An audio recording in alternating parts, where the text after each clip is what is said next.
Hello दोस्तों, स्वागत है आपका इंजीनियर्स वाला में। और आज के इस छोटे से सेशन में हम बात करने वाले हैं 2025 और 26 के सेंट्रल बजट के बारे में, जिसको हम एनुअल फाइनेंशियल स्टेटमेंट भी कहते हैं।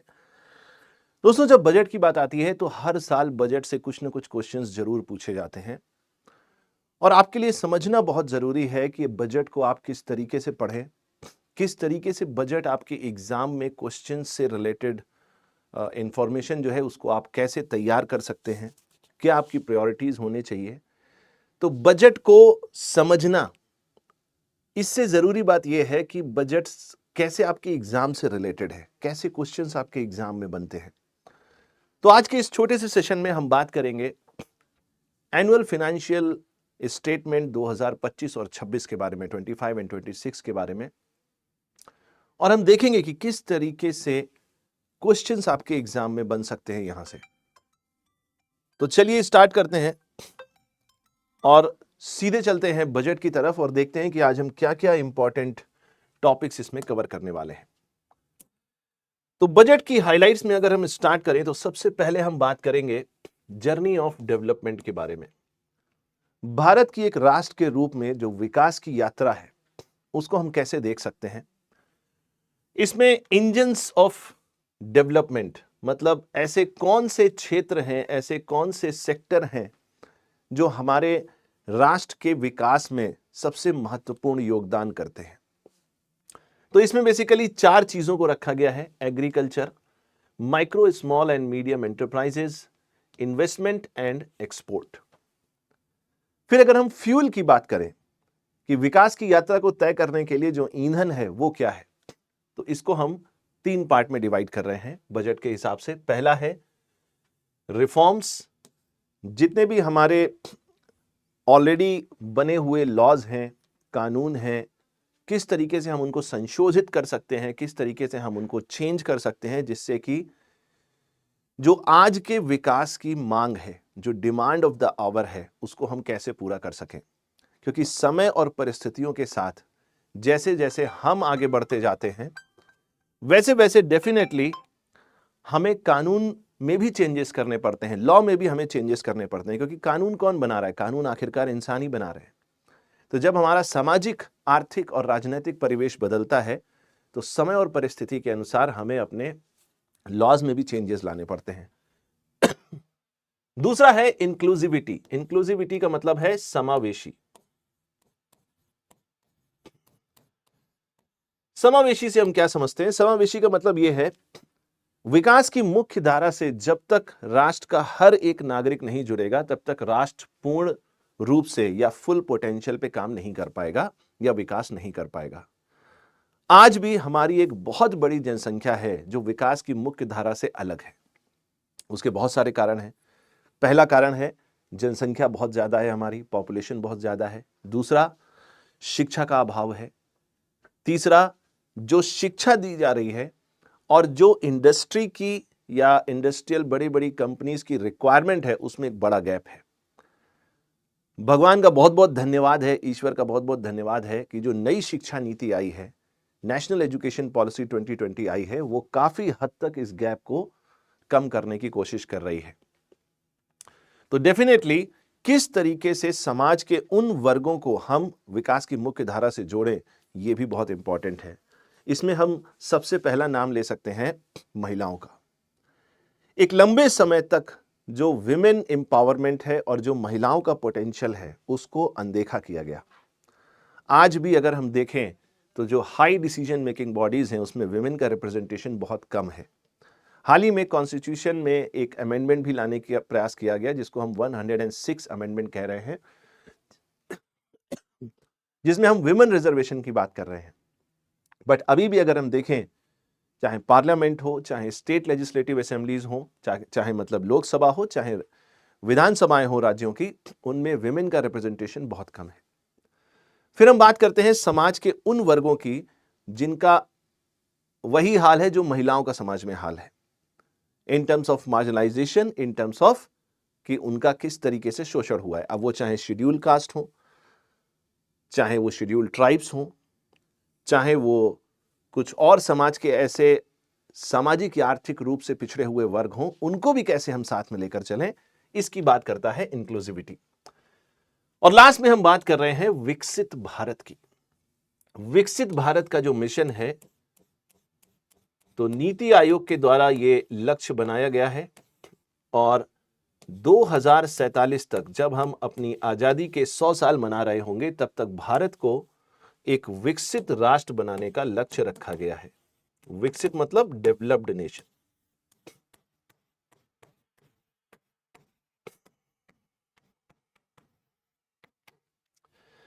अगर हम एस्पिरेशन की बात करें कि विकसित भारत से हम समझते क्या हैं, नाम तो सुनने में बड़ा अच्छा लगता है। जैसे हम कहते हैं राम राज्य की स्थापना हो जाएगी। अब राम राज्य की स्थापना होगी कैसे, यह बताना बड़ा मुश्किल है। उसी तरीके से हम विकसित भारत की स्थापना कैसे करेंगे। विकसित भारत का सबसे पहला जो क्राइटेरिया है वो है एक्सेलरेट ग्रोथ। ग्रोथ को बढ़ावा देना। अब ग्रोथ को हम क्यों बढ़ावा देना चाहते हैं? मान लो मेरे पास एक आम है और 5 लोग हैं। अब इन 5 लोगों में मैं इस एक आम को कैसे डिवाइड करूंगा? कुछ लोग कहेंगे काट के बांट दो। नहीं, काटना नहीं है, पूरा का पूरा आम ही देना है। तो एक ही तरीका है जिसमें हमने इकोनॉमिक्स की डिफिनीशन जो पहली क्लास हम में डिस्कस करते हैं, that is the scarcity definition, कि अगर आपको एक आम को 5 लोगों में बांटना है तो उसका एक ही तरीका है कि आप एक आम को पहले 5 आम बनाओ, ग्रो करो इकोनॉमी को। जब इकोनॉमी ग्रो करेगी तभी आप समाज में डिस्ट्रीब्यूशन प्रॉपरली कर पाओगे, इक्विटेबल डिस्ट्रीब्यूशन कर पाओगे। यही कारण है कि हम सबसे पहले बात करते हैं कि किस तरीके से ग्रोथ को बढ़ाया जाए, एक्सेलरेट किया जाए। दूसरा है सिक्योर इंक्लूसिव डेवलपमेंट। जैसे हमने समावेशिता की बात करी, इंक्लूसिवनेस की बात करी, चाहे महिलाएं हो, चाहे शेड्यूल कास्ट हो, चाहे शेड्यूल ट्राइब्स हो, या समाज का कोई भी ऐसा वर्ग जो अभी तक विकास की मुख्य धारा से नहीं जुड़ा था, उसको विकास की मुख्य धारा से जोड़ना, यह हमारा लक्ष्य है। तीसरा है enhance spending power of India's rising middle class. अब यहां पर एक छोटा सा पॉज लेते हैं और समझते हैं कि मिडिल क्लास है क्या। हम बहुत बार बात करते हैं मिडिल क्लास की, बट मिडिल क्लास है क्या उसको हम समझते हैं। जैसे मैं एक एग्जांपल देता हूं कि मान लो कि एक ठीक ठाक जीवन जीने के लिए, जिसमें सर के ऊपर छत हो, 2 टाइम का खाना मिल रहा है, शिक्षा है, स्वास्थ्य है, जो बेसिक एमिनिटीज हैं लाइफ की, वो सब रहें, इसके लिए मान लो महीने में 10,000 रुपए का खर्चा होता है। मैं एक एग्जाम्पल ले रहा हूं, अलग अलग भी हो सकता है, रियलिटी अलग भी हो सकती है। मैं एक एग्जाम्पल की मदद से आपको समझाना चाह रहा हूं कि 10,000 रुपए में एक अच्छी जिंदगी जी जा सकती है। तो जो इंसान या जो परिवार जिसकी इनकम 10,000 रुपए पर मंथ से कम है, वो क्या हो गया? वो आ गया गरीब की श्रेणी में। जिसकी इनकम 10,000 रुपए से ज्यादा है, वो रिच की श्रेणी में आ जाएगा। या इसको और बढ़ा दो, लगभग 50,000 कर दो, 1 लाख कर दो, ठीक है। लेकिन मिडिल क्लास में कौन आएगा? मिडिल क्लास में वो आएगा जिसकी इनकम अप्रॉक्सीमेटली उतनी ही है जितनी कि एक ठीक ठाक जीवन जीने के लिए जरूरी है। अब ना तो ये गरीब की श्रेणी में जा पा रहा है, ना अमीर की श्रेणी में जा पा रहा है। और यही कारण है कि जब भी बजट आता है तो बजट हमेशा किसको ध्यान में रख के बनाया जाता है? मिडिल क्लास को। क्योंकि ना तो इसके ऊपर कोई बहुत ज्यादा प्रभाव पड़ने वाला है, ना इसके ऊपर। प्रभाव किसके ऊपर पड़ेगा? अगर 1,000 रुपए भी ऊपर नीचे हो गए जो महीने का बजट है उसमें, तो यहां गड़बड़ हो जाएगी। इसीलिए हमेशा मिडिल क्लास को खुश रखने की कोशिश की जाती है। और इस बार का जो टैक्स रिजीम है, जो टैक्स स्ट्रक्चर लाया गया है, उसमें भी मिडिल क्लास के ऊपर बहुत ध्यान दिया गया है। और यही कारण है कि हम जब एस्पिरेशन की बात कर रहे हैं कि विकसित भारत होगा क्या, तो हम वहां पर अलग से मेंशन कर रहे हैं कि जो मिडिल क्लास है उसकी स्पेंडिंग पावर को बढ़ाया जाए। स्पेंडिंग से होता क्या है? जब स्पेंडिंग होगी, एक्सपेंडिचर होगा, तो किसी भी चीज की मार्केट में डिमांड बढ़ेगी। जब मार्केट में डिमांड बढ़ेगी तो उस चीज का प्रोडक्शन बढ़ेगा। जब उस चीज का प्रोडक्शन बढ़ेगा तो कंपनियों के प्रॉफिट बढ़ेंगे।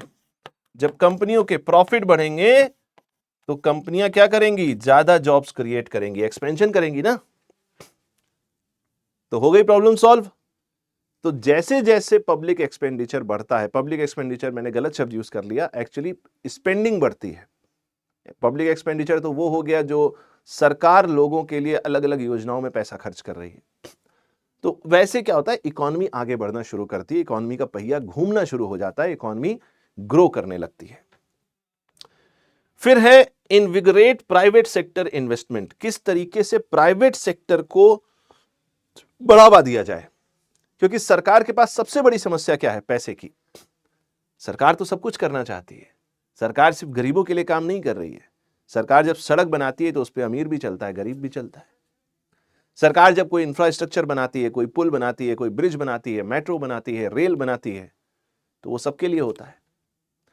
लेकिन सरकार के पास रिसोर्सेज की हमेशा कमी होती है, इसीलिए बहुत जरूरी है कि एक बढ़ती हुई इकोनॉमी में, अर्थव्यवस्था में जो प्राइवेट सेक्टर है उसका एक बहुत इंपॉर्टेंट रोल होता है, उसको कैसे बढ़ावा दिया जाए। Uplift the house hold sentiments, ये भी बहुत इंपॉर्टेंट है।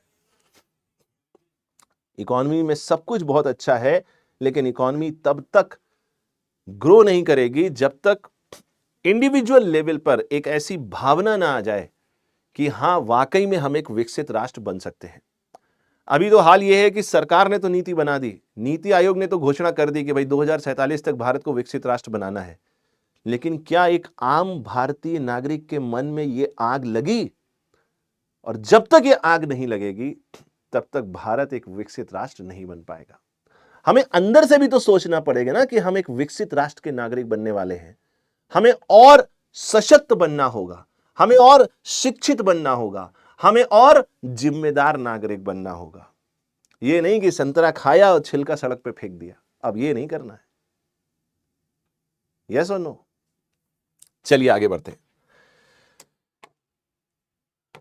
अब मैं थोड़ा सा आपको यह समझाने की कोशिश करूंगा कि बजट को आपको पढ़ना कैसे है। यह बहुत इंपॉर्टेंट है। कई बार बच्चे जब बजट पढ़ने लगते हैं तो उनको यही नहीं समझ में आता है कि यार इसको पढ़ें कैसे, एग्जाम में क्वेश्चन कैसे बनेगा। तो एक चीज ध्यान रखना, बजट में बेसिकली होता क्या है, अलग अलग सरकारी योजनाओं की बात होती है, अलग अलग इनिशिएटिव्स की बात होती है। आपके एग्जाम में उससे जुड़े हुए क्वेश्चन इस तरीके से पूछे जा सकते हैं कि भाई फला फला योजना किस वर्ष में स्टार्ट करी गई, इसका मुख्य उद्देश्य क्या है, इसका टारगेटेड बेनिफिशियरी कौन है, कौन सा मंत्रालय इसको देखता है। तो आपको क्या करना है, जिन जिन योजनाओं के बारे में मैं आपसे बात कर रहा हूं, जिन जिन क्षेत्रों के बारे में मैं आपसे बात कर रहा हूं, उसको आपको अभी पेन और कॉपी लेके नोट्स में बना लेना है, हाईलाइट कर लेना है, और थोड़ा बहुत मैं आपको बताऊंगा और बाकी डिटेल आपको खुद उसके बारे में एज अ होमवर्क, क्योंकि जब तक आप खुद नहीं करेंगे वो आपसे, आपके दिमाग में उसको जगह नहीं मिलेगी। ठीक है? तो कुछ कुछ योजनाओं के बारे में मैं बात करूंगा, कुछ कुछ योजनाएं एज अ होमवर्क आपको उसको हाईलाइट करके उसके ऊपर ज्यादा फोकस करना है। अब ऐसे तो हजारों गवर्नमेंट स्कीम है, यही अंतर है, रीसेंट इज रेलिवेंट। जो वर्तमान में है वो करंट अफेयर्स में सबसे ज्यादा इंपॉर्टेंट है। इकोनॉमी के भी क्वेश्चन यहां से बनेंगे, ज्योग्राफी के भी बनेंगे, पॉलिटी के भी बन सकते हैं, अभी हम बात करेंगे, और ऑब्वियसली करंट अफेयर्स के तो बनेंगे ही बनेंगे। ठीक है?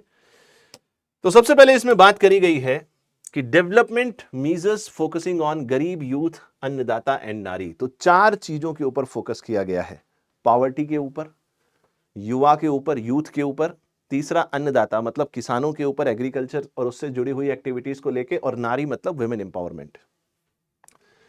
सबसे पहले बात करी गई है कि किस तरीके से एग्रीकल्चरल ग्रोथ को बढ़ाया जाए और ग्रामीण जो क्षेत्र हैं उनमें प्रॉस्पेरिटी को बढ़ाया जाए। क्योंकि बहुत पहले महात्मा गांधी ने भी ये कहा था, India lives in it villages. भारत अपने गांव में रहता है, शहरों में नहीं रहता है।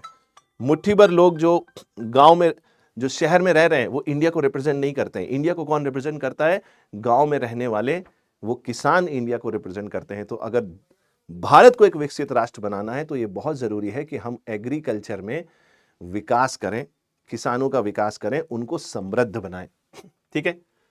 इसमें सबसे पहली योजना की हम बात करेंगे, प्रधानमंत्री धन धान्य कृषि योजना। अब इसको फटाक से नोट कर लो, प्रधानमंत्री धन धान्य योजना।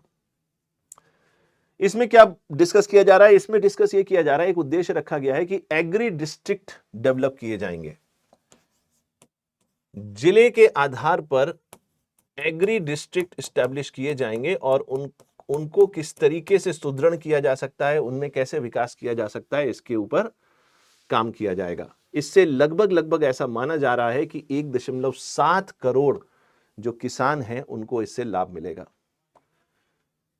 दूसरी हम स्कीम की बात करते हैं, इनहैंस्ड क्रेडिट थ्रू केसीसी, किसान क्रेडिट कार्ड। अब ये जो क्रेडिट है इसका मतलब है लोन। कैसे किसानों को सही तरीके से सही समय पे लोन की फैसिलिटी अवेलेबल करी जाए, जिसको हम रूरल क्रेडिट भी बोलते हैं। ठीक है, अब देखो ये जो किसान क्रेडिट कार्ड है इसकी शुरुआत कब करी गई, ये हो सकता है आपसे पूछ ले। 1998 में इस स्कीम की शुरुआत करी गई। अब ये क्वेश्चन पूछा जाएगा एग्जाम में, फिर आप सर खुजाओगे एग्जाम में कि यार किसान क्रेडिट कार्ड क्यों पूछ लिया, ये तो 1998 में आया था, लेकिन चर्चा तो अभी हो रही है। तो इसका जो बीज है, किस ईयर स्टार्ट हुआ है, उसका पर्पस क्या है, रूरल क्रेडिट। किसान क्रेडिट कार्ड का मतलब क्या है भाई, एक तरीका यह है कि किसान को बीज खरीदना है, किसान को फर्टिलाइजर खरीदना है, किसान को बिजली का बिल देना है, जनरेटर चलाना है। कैसे पैसा देगा, अब वो बैंक जाए, लोन के लिए अप्लाई करे, ये करे वो करे। इस स्कीम में क्या कर दिया गया, एक क्रेडिट कार्ड जैसे काम करता है ना, एक वैसे क्रेडिट कार्ड दे दिया गया किसान को कि भाई ये तुम्हारी लिमिट है, इतना पैसा तुम यूज कर सकते हो, खर्च कर सकते हो। वो एक्चुअली लोन ही है, लेकिन सरकार को नहीं पता है ना कि किसान की जरूरत कितनी है। तो 1998 में इसकी शुरुआत करी गई और इसके ऊपर जो काम किया जा रहा है वो ये है कि इसमें जो लोन फैसिलिटी है उसको बढ़ाकर 5 लाख तक कर दिया गया है। इसमें जो मछुआरे हैं उनको भी शामिल किया गया है, जो किसान डेयरी का काम करते हैं, डेयरी समझ गए ना, दूध और दूध से जुड़े हुए उत्पाद, वो डेयरी प्रोडक्ट्स में आ जाता है, उनको भी इसमें जोड़ा गया है। 5 लाख रुपए तक का इसमें इनहैंस्ड लोन दिया जाएगा। मिशन फॉर कॉटन प्रोडक्टिविटी, अब देखो कैसे पकड़ना है चीजों को, छानना सीखो। जैसे चावल से कंकड़ निकालती है ना माता जी, वैसे ही आपको करना है। अब ये कह रहा है कि कॉटन की प्रोडक्टिविटी को बढ़ाने के लिए कॉटन के ऊपर एक मिशन लॉन्च किया गया है, जिसका टाइमलाइन रखा गया है 5 साल का। तो 2025 में शुरुआत करी जा रही है, तो कब तक रखा गया है टारगेट ईयर, 2030 तक। अब ध्यान से समझो, हो सकता है वो आपसे इसके बारे में ना पूछे, वो कॉटन की वैरायटीज के बारे में पूछ ले। हो सकता है वो आपसे ये पूछ ले कि भैया कॉटन को उगाने के लिए सबसे अच्छी कौन सी मिट्टी होती है, तो ब्लैक सॉइल होती है, काली मिट्टी होती है, महाराष्ट्र में पाई जाती है, इसको रेगुर सॉइल भी कहते हैं, ये भी पूछ सकता है। इस तरीके से आपको एक बैकवर्ड और एक फॉरवर्ड लिंकेज को जोड़ते जाना है, तब जाकर कहीं आप समझ पाएंगे कि किस तरीके से आपके एग्जाम में क्वेश्चन बन सकता है।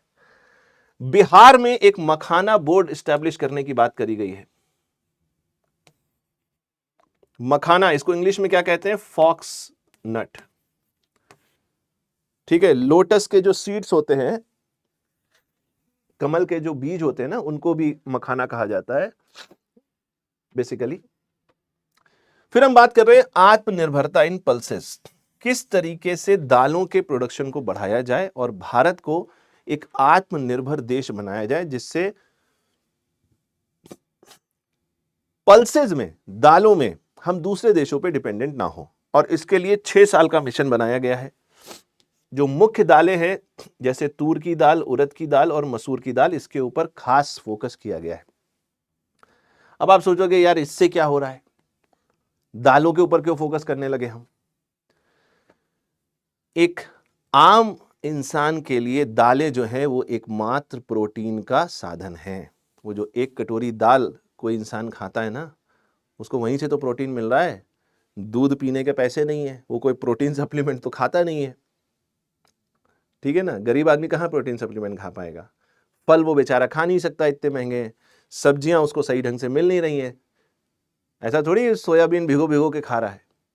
तो एकमात्र सोर्स गरीब इंसान के लिए दाल की वो एक कटोरी है। तो बहुत जरूरी है कि हम दालों में आत्मनिर्भर बने।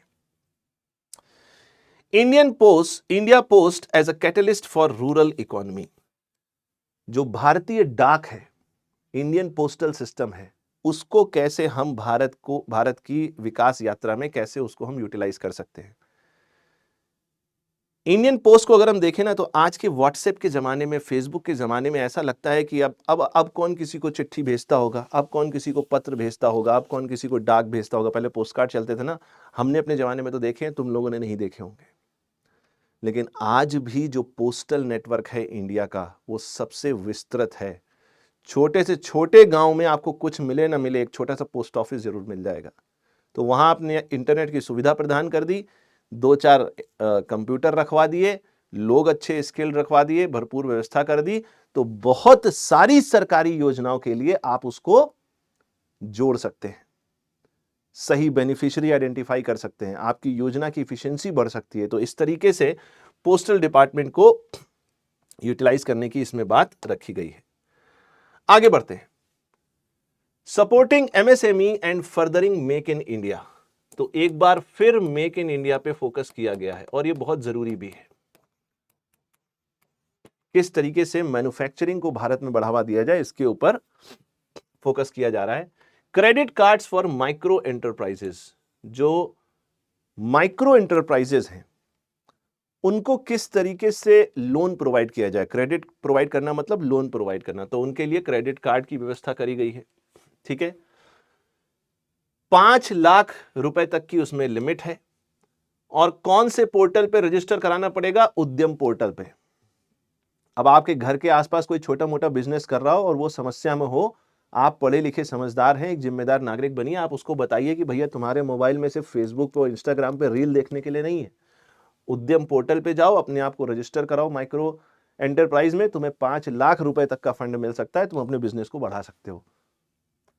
In the first year 10 lakh such cards will be issued. तो पहले वर्ष में लगभग 10 लाख ऐसे कार्ड इशू किए जाएंगे, फिर धीरे धीरे इसकी संख्या बढ़ाई जाएगी। Scheme for the first time entrepreneurship, जो लोग अपना खुद का बिजनेस स्टार्ट करना चाहते हैं।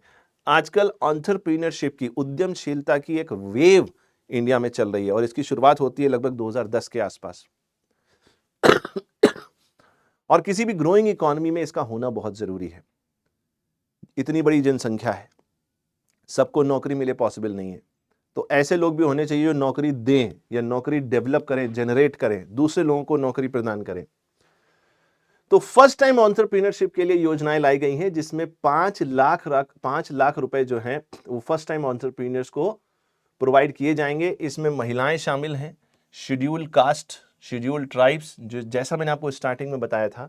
ठीक है, और इससे रिलेटेड एक नई स्कीम भी लॉन्च करी जाएगी और लगभग उसमें 5 वर्षों के लिए 2 करोड़ रुपए तक का लोन दिया जा सकता होगा।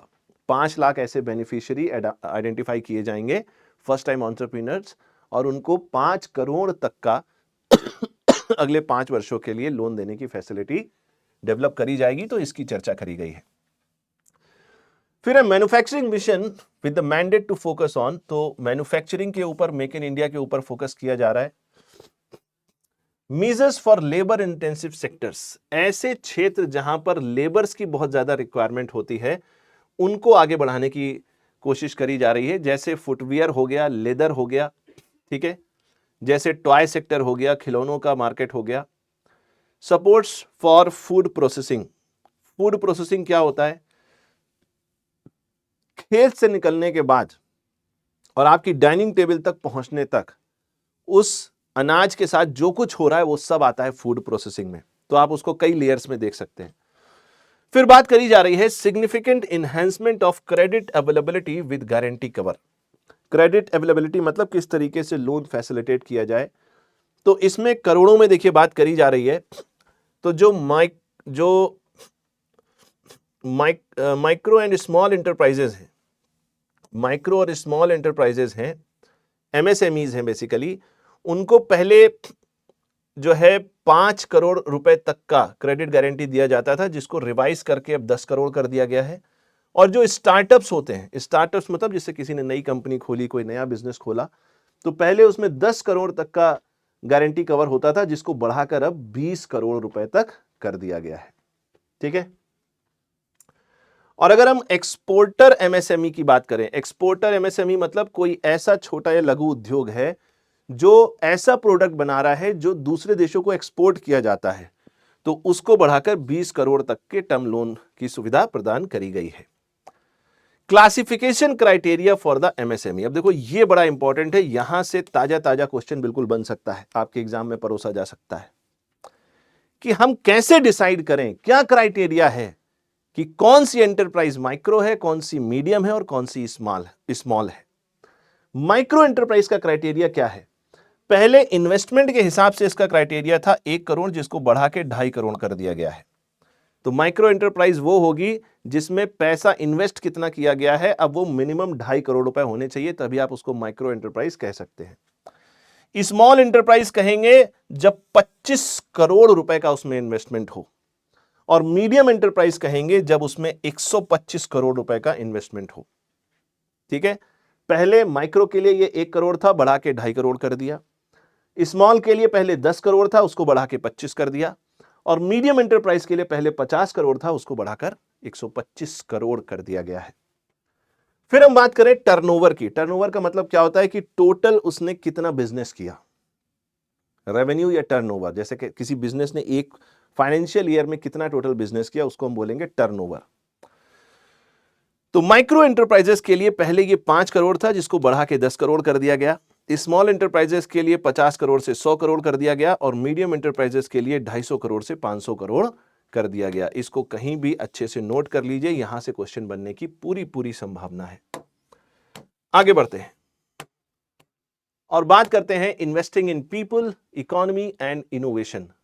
कैसे हम लोगों को सशक्त बनाएं, एक सशक्त नागरिक बनाएं, कैसे हम आर्थिक रूप से विकास करें और कैसे इनोवेशन को उसमें शामिल करें। सबसे पहले इसमें हम बात करेंगे सक्षम आंगनवाड़ी की, सक्षम आंगनवाड़ी और पोषण अभियान की। अब देखो क्वेश्चन कैसे बनता है एग्जाम में। जो क्वेश्चन बना रहा है ना, उसकी सोच को क्रैक कर दिया मैंने, उसको समझने की कोशिश करो। हो सकता है वो तुमसे सक्षम आंगनवाड़ी के बारे में ना पूछे, हो सकता है वो तुमसे यही पूछ ले कि भैया आंगनवाड़ी जो है इसकी शुरुआत कब हुई थी, आंगनवाड़ी सेंटर्स की कब शुरुआत हुई थी? 1975 में आईसीडीएस। क्या है आईसीडीएस? इंटीग्रेटेड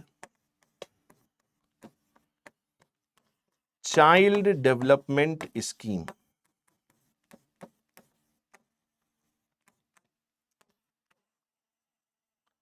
अब ध्यान से सुनना, आप सोचोगे यार ये तो बच्चों की बात कर रहा है, चाइल्ड डेवलपमेंट स्कीम। तो जब बच्चे की बात होगी तो उसकी मां की भी बात होगी। तो जितनी भी गर्भवती महिलाएं हैं, गर्भ धारण करने से लेके और नवजात शिशु के लगभग 1 वर्ष तक या 2 वर्ष तक होने तक जितने भी उसके मेडिकल एक्सपेंसेस हैं, उसमें किस तरीके से सरकार सहयोग कर सकती है, उसके ऊपर ये योजना बनाई गई। और ये बड़ी ही सक्सेसफुल स्कीम रही। भारत में महिलाओं और बच्चों को सशक्त करने के लिए, स्वस्थ करने के लिए इस योजना का बहुत योगदान रहा। और पहली बार 1975 में इसी योजना के अंतर्गत आंगनवाड़ी सेंटर्स को एस्टैब्लिश किया गया। आंगनवाड़ी सेंटर्स एक केंद्र की तरीके से काम करते हैं। अब सरकार ने तो एक योजना चला दी, ऊपर बैठकर एसी हॉल में बैठकर एक योजना चला दी कि चलो हमने योजना चला दी। उस योजना को ग्रासरूट लेवल पर कैसे कार्यान्वित किया जाए, कैसे एग्जीक्यूट किया जाए, उसके लिए आंगनवाड़ी सेंटर्स बनाए जाते हैं। चाहे शिक्षा हो, चाहे स्वास्थ्य हो, चाहे सैनिटेशन हो, जितने भी ये सामाजिक आर्थिक मुद्दे हैं, कैसे लोगों को अवेयर किया जाए। अब हो सकता है कि सरकार एक बोर्ड लगा दे कि भाई ये योजना हमने चलाई है, इसमें ये सुविधाएं हैं, आप इसको फॉलो कर सकते हैं। लेकिन जिसको शिक्षा ही नहीं है, जो पढ़ा लिखा ही नहीं है, वो कैसे उसको समझेगा? तो तरीका यह है कि जहां विकास करना है वहां के ही लोगों को पहले हमने थोड़ा सा ट्रेन किया, कुछ लोगों को, फिर एक आंगनवाड़ी सेंटर बना दिया। अब वो लोग बाकी लोगों को अवेयर करेंगे, सशक्त करेंगे। तो ये कॉन्सेप्ट है आंगनवाड़ी सेंटर्स का। हो सकता है आपसे पूछ ले, पोषण अभियान के बारे में पूछ सकता है, इसको अच्छे से देख लेना। एक्सपेंशन कैपेसिटी ऑफ आईआईटीज, जो प्रीमियर इंस्टीट्यूट हैं, जितने भी पुराने और नए जो आईआईटीज खोले गए हैं, उन सबकी कैपेसिटी को बढ़ाना, जिससे कि और बच्चों को क्वालिटी एजुकेशन मिल सके। Day care cancer centres in all district hospital, जितने भी डिस्ट्रिक्ट लेवल पे हॉस्पिटल्स हैं, उन पे कैंसर पेशेंट्स के लिए डे केयर खोले जाएं। हाल ही में आपने देखा होगा कि कैंसर की जो घटनाएं हैं वो बहुत ज़्यादा बढ़ गई हैं। उसके दो मुख्य कारण हैं। पहला जीवन शैली, दूसरा रिपोर्टिंग। पहले लोग बीमार होते थे, चले जाते थे भगवान के पास, किसी को पता ही नहीं होता था। आजकल इतनी टेस्टिंग है, ये टेस्ट वो टेस्ट, ढिमका फलाना, तो पता भी चल जाता है कि भाई है। तो district level per day care centres को ओपन करने की बात करी जा रही है। ये बहुत इंपॉर्टेंट है, ये आपके एग्जाम में कहीं ना कहीं जरूर पूछा जाएगा। भारतीय भाषा पुस्तक स्कीम, भारतीय भाषा पुस्तक स्कीम ये एक लाइब्रेरी की तरह से काम करता है और इसमें रीजनल भाषाओं में अलग अलग सब्जेक्ट्स पे छोटे क्लासेस से लेके हायर एजुकेशन तक बुक्स प्रोवाइड करी जाती हैं डिजिटल फॉर्मेट में। आप चाहें तो आप भी इन बुक्स को अवेल कर सकते हैं। फिर है national centre of excellence for skilling, skill के ऊपर काम किया जा रहा है। अटल टिंकरिंग लैब, अटल टिंकरिंग लैब ये अटल इनोवेशन मिशन के अंतर्गत इनको लॉन्च किया गया था। इनका लॉन्चिंग ईयर भी मैं आपको बताता हूं, आई थिंक 2016 होना चाहिए। यस, 2016 में अटल इनोवेशन मिशन के अंतर्गत अटल टिंकरिंग लैब, टिंकरिंग का मतलब होता है छेड़छाड़ करना। तो अब होता क्या है कि हमारा जो एजुकेशन सिस्टम है ना, उसमें इनोवेशन के ऊपर पहले इतना ध्यान नहीं दिया जाता था। बस किताबी ज्ञान ले लो, जाओ तैयारी करो अपना कंपटीशन की। अब वोकेशनल एजुकेशन की बात करी जा रही है। 8th class, 9th class, 10th class, inter class के जो बच्चे हैं, कैसे वो अलग अलग प्रोजेक्ट्स पे काम कर सकते हैं, जो लेटेस्ट टेक्नोलॉजी है उसको कैसे सीख सकते हैं, कैसे इनोवेशन में आगे बढ़ सकते हैं। Centre of excellence in artificial intelligence, artificial intelligence तो आजकल सबसे लेटेस्ट टेक्नोलॉजी है, इसके सेंटर ऑफ एक्सीलेंस एस्टैब्लिश करने की बात करी जा रही है।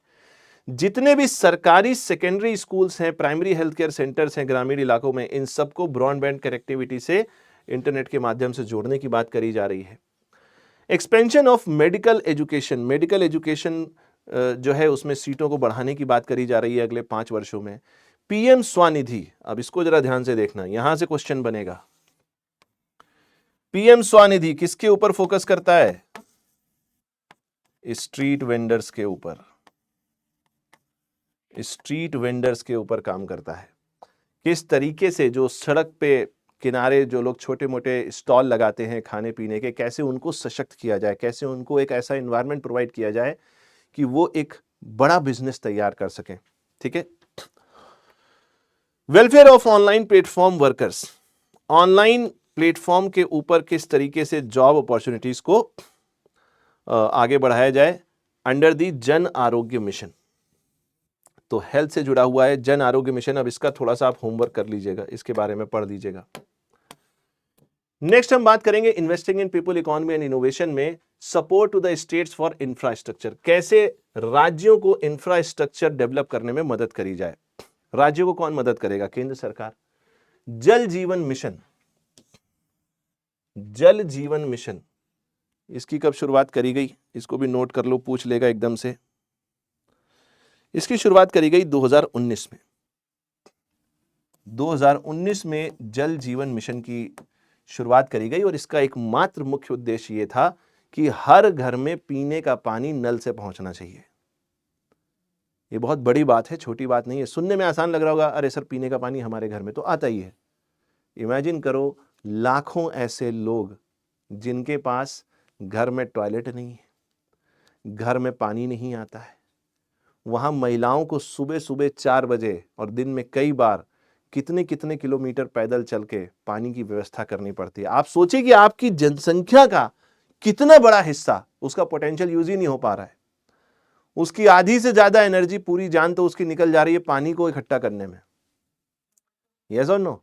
जब आप उसको पानी दे पाएंगे घर में पीने का, तब तो जाकर वो कहीं अपने बच्चे को संभालेगी, घर के बारे में सोचेगी, शिक्षा के बारे में सोचेगी, स्वास्थ्य के बारे में सोचेगी, सैनिटेशन के बारे में सोचेगी। तो ये इंपॉर्टेंट मिशन है, आपके एग्जाम में पूछा जा सकता है। पावर सेक्टर रिफॉर्म्स, किस तरीके से एनर्जी को बढ़ावा दिया जाए, पावर सेक्टर को बढ़ावा दिया जाए। असेट मोनेटाइजेशन प्लान, इंफ्रास्ट्रक्चर की बेसिकली इसमें बात करी जा रही है, इसको छोड़ सकते हैं, इसमें कुछ ऐसा आपसे नहीं पूछेगा। Urban challenge fund, urban challenge fund का मतलब यह है कि किस तरीके से हम जो स्मार्ट सिटीज़ की बात कर रहे थे, तो कैसे हम शहरों को और आधुनिक बना सकें और सुगम्य बना सकें, ईज़िली एक्सेसिबल बना सकें, जितने भी पब्लिक प्लेसेस हैं उनको, कि हर इंसान वहाँ तक पहुँच सके और वहाँ की फैसिलिटीज़ यूज़ कर सके। मैरीटाइम, तो मैरीटाइम से जुड़े हुए जो मुद्दे हैं उन पर फोकस किया जा रहा है। Nuclear energy mission for the विकसित भारत, ये बड़ा इंपॉर्टेंट है, ये आप ध्यान रखिएगा। इस बार न्यूक्लियर एनर्जी के ऊपर आपसे क्वेश्चन जरूर पूछा जाएगा। उसका कारण क्या है? उसका कारण यह है कि अब धीरे धीरे प्राइवेट सेक्टर को न्यूक्लियर एनर्जी में एंट्री दी जा रही है। यह बड़ा इंपॉर्टेंट स्टेप है और इसीलिए बात करी जा रही है न्यूक्लियर डैमेज एक्ट के बारे में। कल को प्राइवेट सेक्टर ने जाकर मान लो न्यूक्लियर टेक्नोलॉजी में कुछ किया और कोई दुर्घटना हो गई, वो तो बड़े पैमाने पर दुर्घटना होगी ना। यस। उड़ान, उड़े देश का आम नागरिक, उड़ान, इसकी शुरुआत कब करी गई है? आई थिंक 2021 में करी गई है, एक बार देखना पड़ेगा मुझे। नहीं, 2016 में करी गई है। उड़ान स्कीम की शुरुआत करी गई है 2016 में। तो इसका मुख्य उद्देश्य क्या है कि आम आदमी, एक मिडिल क्लास आदमी जो है वो कैसे विमान की यात्रा कर सके। बिहार के ऊपर फोकस किया गया है। स्वामित्व फंड, स्वामी फंड। स्वामी फंड बेसिकली किसके ऊपर फोकस कर रहा है? जैसे बड़े बड़े इंफ्रास्ट्रक्चर प्रोजेक्ट्स जो डिले हो जाते हैं ना, जो कहीं ना कहीं एक डेडलॉक की सिचुएशन में फंस जाते हैं। जैसे पहले पब्लिक प्राइवेट पार्टनरशिप हुआ, फिर उसमें सरकार ने कुछ फंड दिया, बट वो इंफ्रास्ट्रक्चर बहुत डिले हो गया। अब उसको कैसे क्रैक किया जाए, कैसे उस इंफ्रास्ट्रक्चर प्रोजेक्ट को कंप्लीट किया जाए, तो उसके लिए फंड वगैरह इस स्वामी फंड स्कीम में प्रोवाइड किया जाता है। ठीक है। मुद्रा लोन के ऊपर बात हो रही है, इसको अच्छे से देख लीजिएगा। ठीक है। और ठीक है, टूरिज्म से जुड़ा हुआ जो भी कुछ है उसको अच्छे से तैयार कर लीजिएगा। ये भी एक इंपॉर्टेंट सेक्टर है, यहां से भी क्वेश्चन बन सकते हैं। फिर हम बात करेंगे पीएम रिसर्च फेलोशिप की। रिसर्च फेलोशिप मतलब रिसर्च और इनोवेशन को बढ़ावा देना। Gene bank for crop germ plants, तो बेसिकली जीन बैंक को स्थापित करने की कोशिश करी जा रही है। तो बेसिकली इसका उद्देश्य यह है कि कृषि को कैसे आधुनिक बनाया जाए, कैसे मॉडर्नाइजेशन किया जाए। ज्ञान भारतम मिशन, ज्ञान भारतम मिशन ये इंपॉर्टेंट है, इसको हाईलाइट कर लो। इसका मुख्य उद्देश्य यह है कि हमारी जितनी भी मैन्यूस्क्रिप्ट्स हैं, जितने भी हमारे साहित्य के या आध्यात्मिक ग्रंथ हैं, मैन्यूस्क्रिप्ट्स हैं, कैसे उनको हम डिजिटली उनकी एक रिपोजिटरी तैयार करें और जिससे एक आम आदमी उसको एक्सेस कर सके। यस और नो? नॉलेज शेयरिंग कैसे हो सके, ओवरऑल नॉलेज सिस्टम को कैसे बढ़ावा दिया जाए। नेशनल जियो स्पेशियल मिशन, इसके ऊपर भी क्वेश्चन पूछा जा सकता है। जैसे पीएम गति शक्ति की बात करी जा रही है। पीएम गति शक्ति मिशन का उद्देश्य क्या है कि जो बड़े बड़े इंफ्रास्ट्रक्चर प्रोजेक्ट्स हैं, कैसे उनको कम से कम समय में कंप्लीट किया जाए और विकास में उनको भागीदार बनाया जाए। तो ये नेशनल जियो स्पेशियल मिशन, ये आपके लिए होमवर्क है। इसको तुरंत जैसे ही आप इस सेशन को देखें उसके बाद इसको तैयार करिएगा। ठीक है।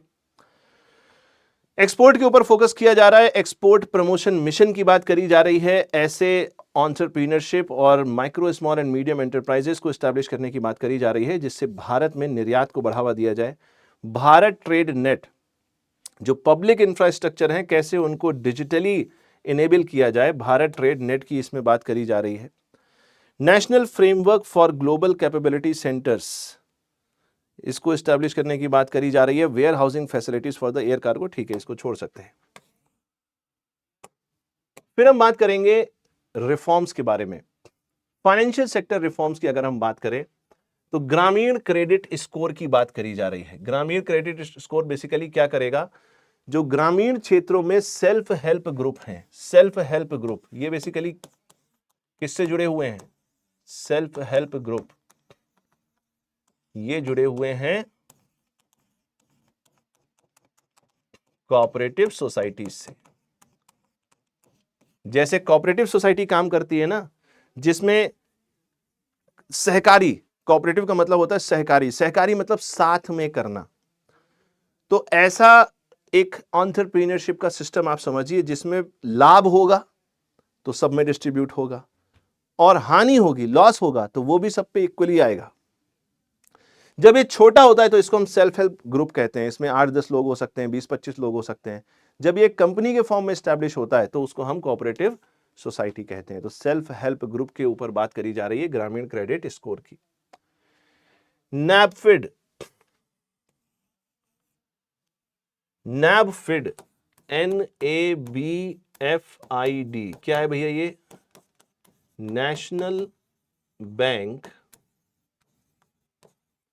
For financial infrastructure and development. कब स्थापना करी गई इसकी? इसकी स्थापना का ईयर लिख लीजिए, पूछ सकता है भाई। इसकी स्थापना करी गई 2021 में। इसकी स्थापना करी गई है 2021 में। तो वो आपसे इस बैंक के बारे में पूछ सकता है, ठीक है। फिर सेंट्रल केवाईसी रजिस्ट्री को 2025 में रोल आउट करने की बात करी गई। कंपनी के मर्जर्स को स्पीडी अप्रूवल देने की बात करी गई। कई बार ऐसा सुनने में आता है कि दो कंपनीज आपस में मर्ज हो रही हैं, एक्विजिशन हो रहा है और वो सालों तक चलता रहता है, पता ही नहीं चलता है कब कंप्लीट हुआ। ये बहुत इंपॉर्टेंट है, ये पूछा जाएगा आपके एग्जाम में कहीं ना कहीं। फॉरेन डायरेक्ट इन्वेस्टमेंट की जो लिमिट है इंश्योरेंस सेक्टर में, उसको 74% से बढ़ाकर 100% कर दिया गया है।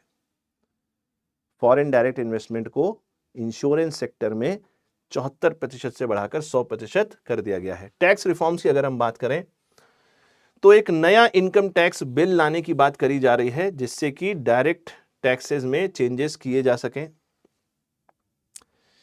रेगुलेटरी रिफॉर्म्स, किस तरीके से नए रिफॉर्म्स को लाया जाए उसके ऊपर एक कमेटी बनाने की बात करी गई है। Investment friendliness index of state, ये एक नया इंडेक्स, एक नया क्राइटेरिया लॉन्च करने की बात करी जा रही है। इसमें कोई भी राज्य इन्वेस्टमेंट के हिसाब से कितना फ्रेंडली है उसकी बात करी जा रही है। इसको आप कुछ कुछ ईज ऑफ डूइंग बिजनेस जैसा समझ सकते हैं।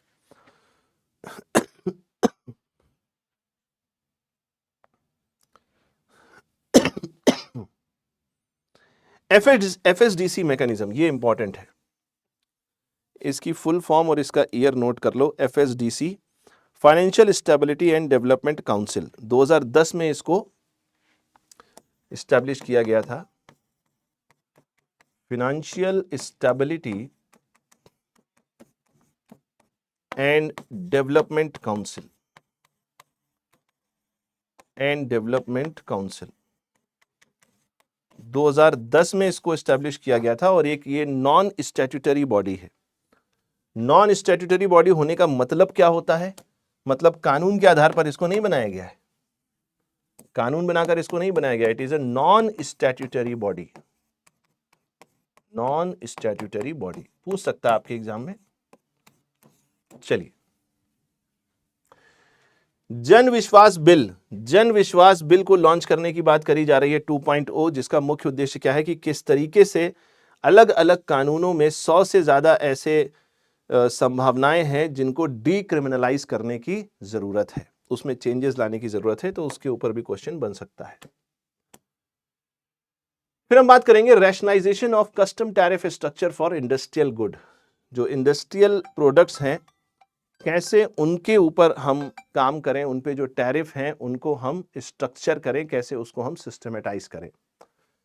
तो रिमूवल ऑफ 7 टैरिफ रेट्स, जो अलग अलग टैरिफ रेट्स लगाए जाते हैं। टैरिफ का मतलब होता है बेसिकली किस तरीके से अंतर्राष्ट्रीय बाजार से अपने खुद के देशी लोकल बाजार के प्लेयर्स हैं उनको प्रोटेक्ट करना। अमेरिका टीवी बना रहा है, मान लीजिए आप भी टीवी बना रहे हैं। अब अमेरिका ताकतवर है, टेक्नोलॉजी ज़्यादा है, वो सस्ते दामों पे अच्छी क्वालिटी का टीवी भारत में भेज देगा, तो आपकी तो टीवी इंडस्ट्री गई काम से। कौन खरीदेगा? हर आदमी तो एप्पल खरीद रहा है ना। तो क्या करेंगे हम? टैरिफ लगाएंगे। टैरिफ मतलब हमने एक तरीके की पेनल्टी लगा दी। अब अमेरिका सस्ता नहीं बेच पाएगा, इसीलिए तो एप्पल महंगा मिल रहा है ना इतना। अमेरिका में कोई दोस्त जा रहा है घूमने, उससे मंगवा लो, 20-25 हजार रुपये सस्ता मिल जाएगा। टैरिफ ड्यूटी लग रही है भाई, तो एप्पल खरीदना है तो पैसा ज्यादा देना पड़ेगा। बैठ ख्याल, apply not more than one cess और सरचार्ज। सेस और सरचार्ज क्या होता है? जब भी आप कोई भी सामान खरीदते हैं तो आपने देखा होगा, अगर आप पीछे उसमें जो लिखा होता है उसको आप पढ़ें तो कई बार उसमें जो उसकी कॉस्ट होती है ना, उसमें कुछ अलग से और पैसा जुड़ा होता है। जैसे बोल देते हैं कि एक एजुकेशन सेस हो गया या कोई सरचार्ज हो गया, अधिभार हो गया, तो उसकी कॉस्टिंग बढ़ जाती है। अब नया नियम ये कह रहा है कि भाई एक से ज्यादा सेस और सरचार्ज नहीं लगना चाहिए। ये नहीं 50 तरीके के आपने सेस और सरचार्ज ठोक दिए उसके ऊपर, ठीक है। सेक्टर स्पेसिफिक प्रपोजल्स क्या क्या हैं? Make in India, LED LCD TV, textile, capital goods for lithium ion battery products for mobile phones and electric vehicles, इसके ऊपर विशेष एग्जम्पशन दिया जा रहा है। तो ये वो क्षेत्र हैं जिसमें अभी बहुत ज्यादा फोकस किया जा रहा है, ठीक है। Promotion of building ships for breakage, चाहिए, ठीक है, इसको छोड़ सकते हैं आप, इसको भी छोड़ सकते हैं, ये इंपॉर्टेंट है। कई सारी ऐसी दवाएं हैं जो रेयर डिजीजेस में काम आती हैं। कुछ ऐसी बीमारियां होती हैं जो लाखों लोगों में किसी एक को होती हैं, और ऑब्वियस सी बात है जब लाखों लोगों में किसी एक को होंगी तो उनकी दवाएं महंगी भी बहुत होंगी, और गलती से किसी गरीब इंसान को अगर वो बीमारी हो गई तो वो बेचारा कैसे अपनी जान बचाएगा। तो ऐसी दवाओं के ऊपर सरकार छूट देती है।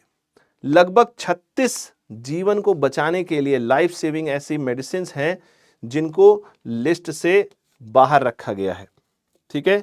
एग्जेम्प्टेड लिस्ट है, एग्जेम्प्टेड लिस्ट मतलब उसमें छूट दे दी गई है। 6 ऐसी मेडिसिन हैं जिनको 5% वाली ड्यूटी लिस्ट में रखा गया है, और 27 ऐसी मेडिसिन है और 13 नए पेशेंट असिस्टेंस प्रोग्राम है जिनको एग्जेम्प्ट लिस्ट में रखा गया है। मतलब उनके ऊपर किसी तरीके का कोई एक्स्ट्रा सरकार अपनी तरफ से पेनल्टी नहीं लगा रही है।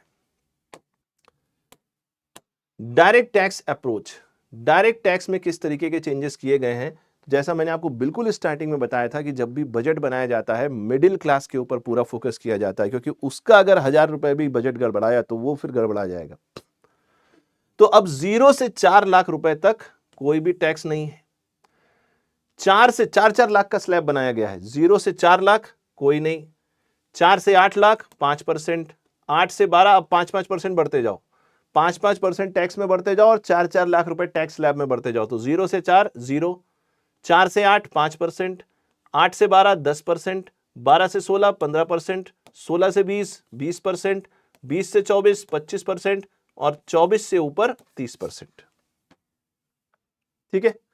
अब आपको याद रखने की जरूरत नहीं होगी, 4 लाख का स्लैब बना लो और प्लस 5% टैक्स उसमें ऐड करते जाओ, सिंपल है। सीनियर सिटीजन का जो डिडक्शन लिमिट था, टैक्स डिडक्शन लिमिट, उसको डबल कर दिया गया है, 50,000 से सीधे 1 लाख कर दिया गया है। तो जो बूढ़े लोग हैं उनको इस समय काफी चैन की ऐसे ऐसे नींद आ रही होगी, ऐसे सो गए, अरे भैया मजा आ गया, पेंशन आ रही है, इनकम टैक्स देना पड़ रहा है, परेशानी की बात है ना। एक तो वैसे ही कम आती है, सैलरी से कम होती है बहुत ज्यादा। अब उनको छूट दे दी गई, जाओ भैया 1 लाख रुपए तक छूट है। Annual limit of 2.4 lakh for TDS on rent increase to 6 lakh. पहले रेंट के ऊपर जो टीडीएस कटता था वो 2.4 लाख से वो जो लिमिट है उसको बढ़ाकर 6 लाख कर दिया गया है। वॉलंटरी कंप्लायंस, अब ये देखो मजेदार बात है ये, जिन लोगों ने पिछले 3 से 4 वर्षों तक अभी तक रिटर्न फाइल नहीं किया, रिटर्न फाइल ना करने का मतलब ये होता है भाई टैक्स तो कट ही गया, जहां से आपकी सैलरी आ रही है TDS tax deducted at source, लेकिन आपको फाइल करना पड़ता है इनकम टैक्स, है ना, उस बात की पुष्टि करनी पड़ती है। तो कई ऐसे महान लोग हैं जो भाई नहीं फाइल करते हैं, तो 4 साल इसको बढ़ा दिया गया है। अगर पिछले 4 वर्षों में भी आपने रिटर्न फाइल नहीं किया है तो एक्सटेंड कर दिया गया है, भैया अब भर लो, ठीक है। चलिए, छोटी मोटी और भी कई हैं चीजें, बट वो इतना इंपॉर्टेंट नहीं है, तो आप चाहें तो उसको छोड़ सकते हैं। आखिर में हम बात करते हैं बजट की, पैसा आया कहां से और पैसा गया कहां। तो पैसा कहां से आया है? देखो सबसे ज्यादा पैसा कहां से आ रहा है? सबसे ज्यादा पैसा आ रहा है बोरोइंग्स एंड अदर लायबिलिटीज से। External commercial borrowing number 1, second number पे क्या है? आरबीआई से पैसा लेना है।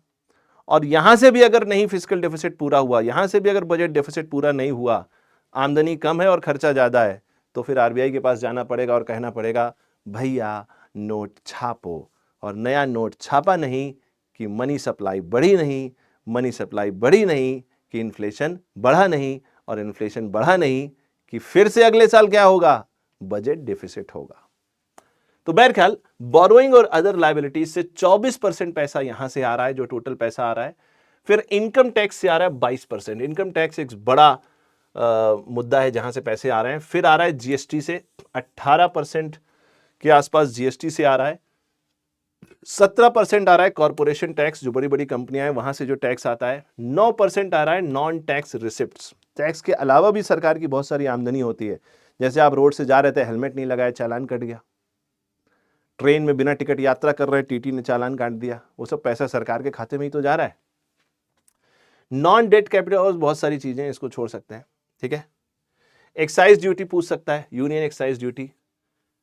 तो कुछ ऐसे प्रोडक्ट्स हैं जिनको जीएसटी से बाहर रखा गया है, तो वहां पर यूनियन एक्साइज ड्यूटी लगती है, 5%, वहां से पैसा आ रहा है।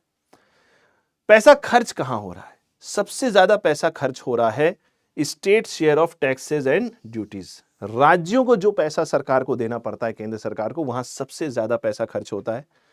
फिर आता है 20% इंटरेस्ट पेमेंट ने। अब जो उधार लिया है वो तो चुकाना पड़ेगा ना, तो 20% वहां देना पड़ रहा है। 16% सेंट्रल सेक्टर स्कीम्स में, केंद्र सरकार जो अलग अलग योजनाएं चला रही है उसमें लगभग 16% पैसा उसमें खर्च हो रहा है। फिर 8% खर्च हो रहा है अदर एक्सपेंडिचर में, सेंट्रली स्पॉन्सर्ड स्कीम में। सेंट्रली स्पॉन्सर्ड स्कीम का मतलब क्या है? सेंट्रली स्पॉन्सर्ड स्कीम का मतलब है इसमें सिर्फ और सिर्फ केंद्र सरकार का पैसा लगेगा, राज्य सरकारों को लाभ मिलेगा लेकिन पैसा केंद्र सरकार का लगेगा। और डिफेंस में भी खर्चा हो रहा है। 6% कई सारी सब्सिडीज में जो सरकार छूट देती है उसमें खर्च हो रहा है। पेंशन में 4% पैसा जा रहा है, अभी भी पेंशन दी जा रही है कुछ लोगों को।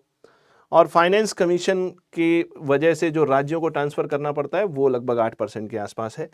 तो दोस्तों ये था 2025-26 के बजट के बारे में एक छोटा सा सेशन, जिसमें हमने कोशिश करी कि किस तरीके से आपके एग्जाम से रिलेटेड हम चीजों को कवर अप कर सकें। आई होप आपको मजा आया होगा। मिलते हैं फिर किसी ऐसे ही सेशन में। Till then goodbye, take care, all the best. Thank you so much. Thank you everybody.